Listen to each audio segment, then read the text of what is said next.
Haleluya, puji Tuhan, salam sejahtera Bapak Ibu Saudara-saudari keluarga GPDI LCD Magelang. Tuhan Yesus memberkati. Terus alami pembaharuan di dalam Tuhan setiap hari. Mari renungkan firman Tuhan menggunakan 365 hari yang mengubahkan. Hari ini pembacaan kita ada di dalam 2 Korintus pasal yang ke-12. 2 Korintus pasal 12 saya akan membacakan ayat 7 sampai 10. Demikian bunyi firman Tuhan.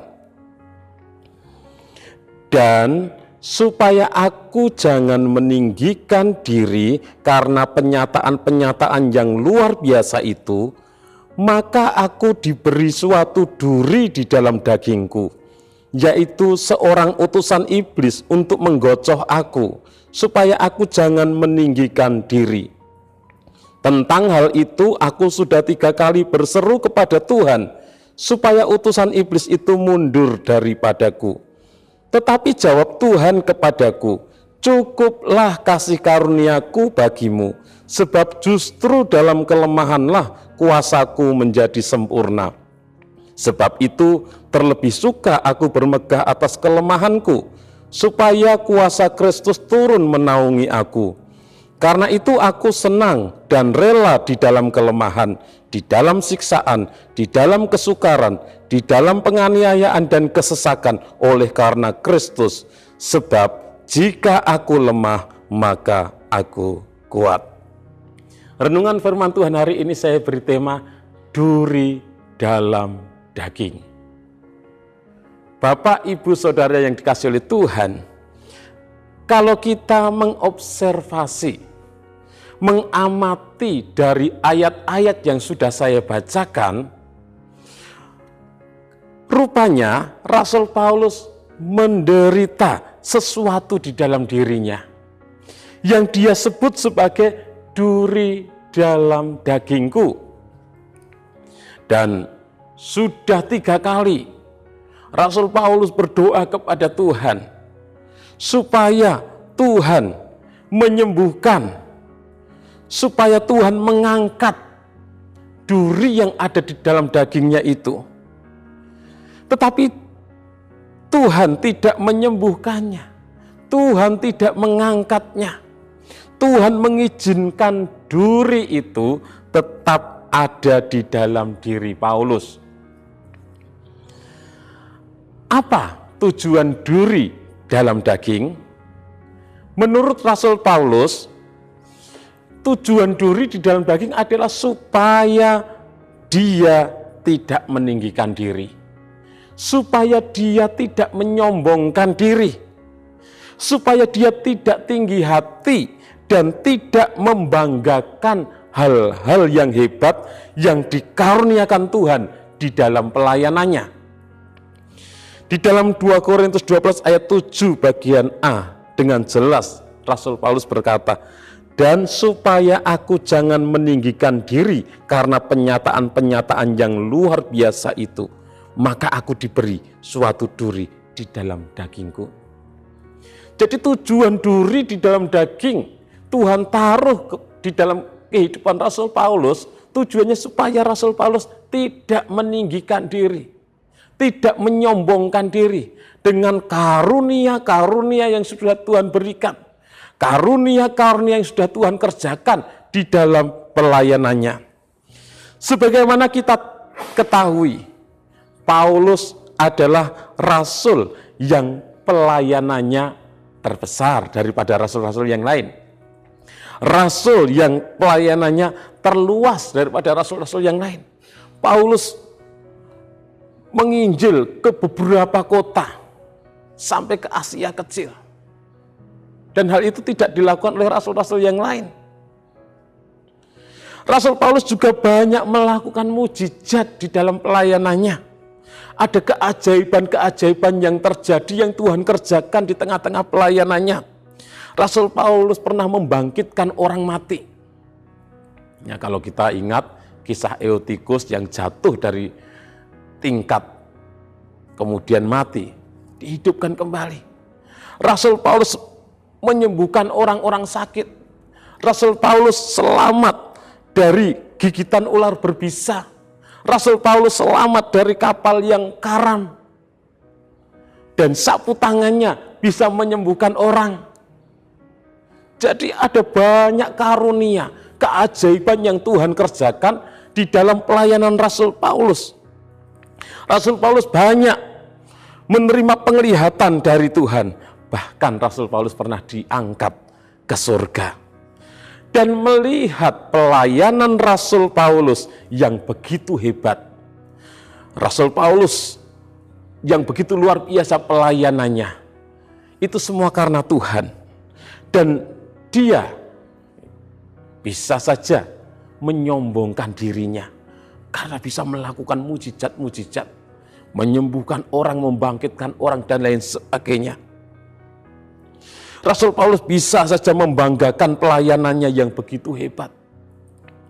Tetapi supaya dia tidak bermegah atas semuanya itu, supaya Rasul Paulus tidak menjadi sombong, tidak meninggikan diri atas semuanya itu, maka dia diberi suatu duri di dalam daging, yaitu seorang utusan iblis untuk menggocoh. Jadi supaya Paulus tidak sombong, supaya Paulus tidak membanggakan pencapaian yang hebat-hebat tersebut, maka Tuhan mengizinkan duri di dalam dagingnya. Apakah itu duri dalam daging? Duri dalam daging itu adalah dituliskan di dalam ayat-ayat yang sudah saya bacakan, seorang utusan iblis untuk menggocoh. Dalam 2 Korintus 12 ayat 7 bagian B. Jadi duri dalam daging itu seorang utusan iblis untuk menggocoh. Ada banyak orang bingung dengan kalimat Paulus ini. Apakah duri dalam daging yang dimaksud oleh Paulus? Ada banyak orang yang menafsirkan bahwa duri dalam daging adalah suatu penyakit yang diderita oleh Paulus dan lain sebagainya. Namun kalau kita melihat dari teks-teks ayat yang sudah saya bacakan ini, apa itu duri dalam daging? Duri dalam daging merupakan bahasa kiasan. Bahasa kiasan. Lalu kalimat berikutnya, yaitu utusan iblis untuk menggocoh aku. Kata utusan iblis mempunyai makna yang literal, bukan kiasan. Jadi duri dalam daging yang dimaksud Paulus adalah utusan iblis. Tetapi apakah itu? Ya saya tidak tahu. Karena Paulus tidak menyatakan dengan jelas duri dalam daging yaitu utusan iblis untuk menggocoh aku. Dan Rasul Paulus tidak menjelaskan apa itu. Kenapa Rasul Paulus tidak menjelaskan dengan jelas makna duri dalam daging? Karena poin utama yang ingin disampaikan oleh Rasul Paulus bukan soal duri. Tetapi Rasul Paulus ingin menyampaikan tentang kasih karunia Tuhan di dalam duri tersebut. Dan yang paling penting, ia menjelaskan bahwa duri dalam dagingnya diperlukan untuk mencegahnya dari kesombongan. Duri dalam daging diperlukan untuk mencegahnya dari membanggakan pencapaiannya. Jadi Paulus membutuhkan pengingat bahwa dia punya kelemahan, dia punya keterbatasan. Dengan demikian dia akan bergantung sepenuhnya kepada Tuhan. Interpretasi pelajaran yang kita dapatkan adalah Tuhan terkadang tidak menghilangkan semua kesulitan dari hidup kita. Bahkan ketika kita memintanya dalam doa, kita sudah berdoa, tapi Tuhan tidak menghilangkan kesulitan, penderitaan dalam hidup kita. Seperti Paulus, masalah yang menyakitkan terus berlanjut setiap hari. Walaupun dia sudah berdoa, tetapi jawaban Tuhan berbeda dari apa yang dia inginkan. Paulus ingin kelemahan itu diangkat, tetapi Tuhan ingin kelemahan itu tetap ada di dalam diri Paulus untuk tujuan Tuhan. Bapak Ibu Saudara, mungkin kita memiliki duri dalam daging. Mungkin ada yang menderita sakit yang tidak kunjung sembuh. Ada masalah, persoalan, kesulitan yang tidak kunjung terselesaikan, dan sebagainya. Dan semua kelemahan itu membuat pergerakan kita terbatas, pergerakan kita terhambat, sebagaimana dengan Paulus. Biarlah kita menerima itu sebagai alat Tuhan untuk mengontrol diri kita, supaya kita bergantung sepenuhnya kepada Tuhan. Pada saat-saat seperti ini, kita belajar untuk menerima apapun yang terjadi. Kita belajar kerendahan hati. Kita ingat, kita lemah, dan Yesuslah yang berkuasa, yang akan bekerja demi kemuliaannya, hingga kita mengandalkan Tuhan sepenuhnya dalam hidup kita. Satu hal yang harus kita ingat, bahwa duri dalam daging atau kelemahan ini digunakan Tuhan untuk membawa kebaikan dalam hidup kita. Mungkin supaya kita tidak sombong dan tidak mengandalkan diri kita sendiri.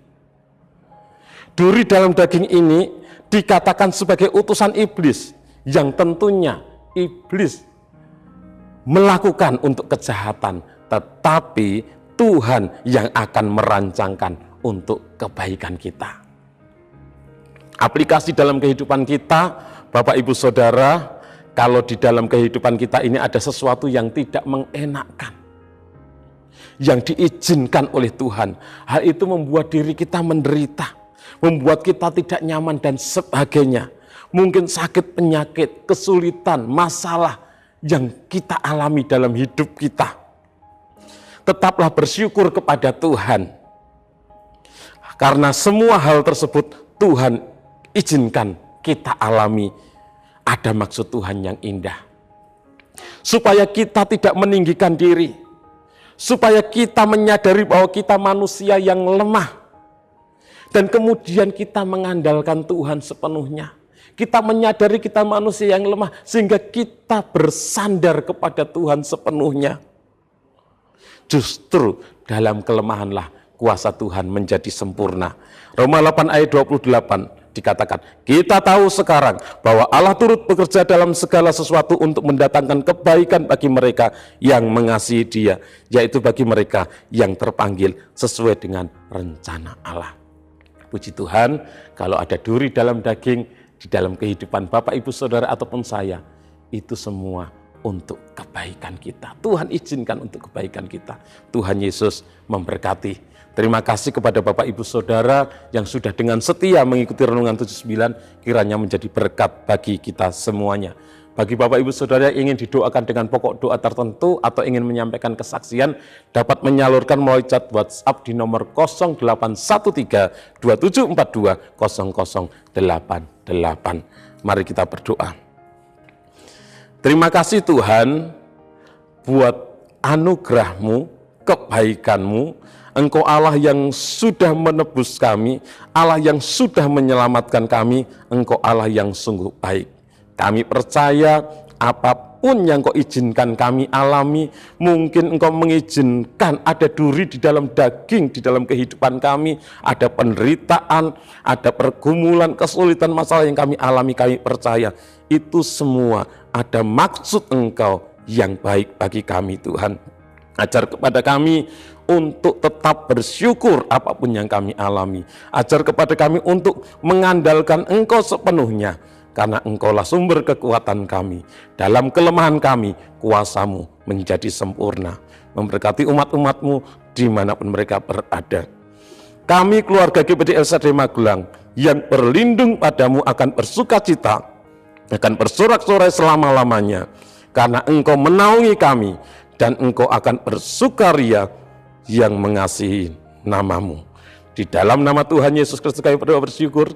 Haleluya. Amin.